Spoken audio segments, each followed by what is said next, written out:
Ayan guys, kain tayo guys. Mayroon tayong ginataang alimasag na may kalabasa, na may talong, na may sitaw.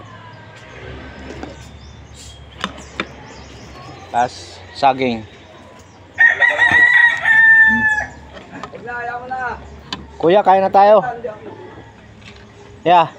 Kain. Kain? Nangingisay pa to kanina guys eh. Oo nga eh, buhay pa nun hinuhugasan ko eh. Yung isa, kinagat pa siya pagluto. Ha? Sinabong pa nga yung malokon yan eh. Nakagat yan oh. Parang ikaw rin dati. Dumugo yung daliri sa kinagat ng alimasag.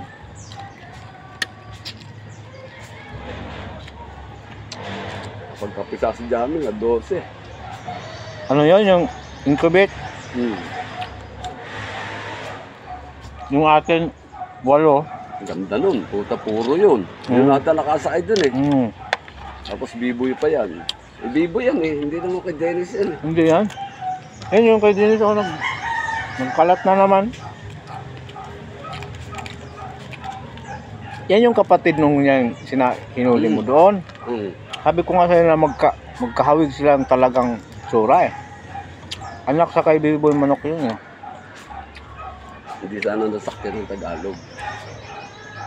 Wala. Si Bulag ang may asawa niyan. Pati itong nilimliman dito. Kay Bulag yan. Dami na niya. Sabay-sabay. Sana walang sakit. Hindi ba nakasakit yan? Bilang ko lang. Mo lang pakakalawa pa. Bilang ko lang gamot yan. Ito yung mga mga 2 months. Kahit mais lang. Kulong ko lang muna yan dyan. Tingnan mo yung sa'yo 4 na walang bawas.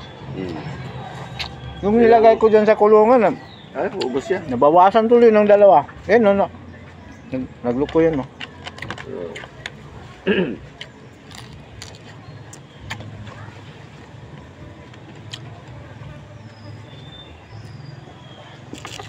Sarap ng pagkadali, guys, oh. Walang ampalaya eh. Sarap ng ampalaya. Kaso lang itong ulam na to, guys, kontra sa amin to eh. Hindi yan.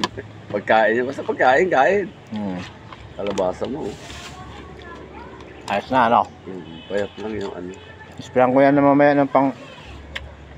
May pumuputi mga dahon eh, nung ano mo, okra. Oo, oh, yan, may sakit.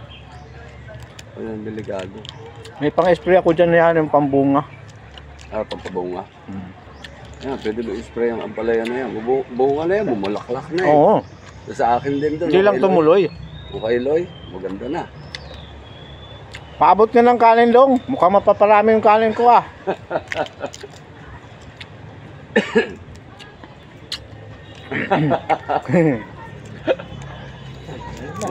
Matindi rin talaga sa kain ito si... Tibag na guys oh. Nako. Delikado tayo ko. Ito nga, kararating lang. Mas delikado yung walang makakain no. Ay, oo. Yun, mas delikado. Hindi ka rin mapakali dyan sa mga manok no. Oo. Pinakasta ko na yung tiki.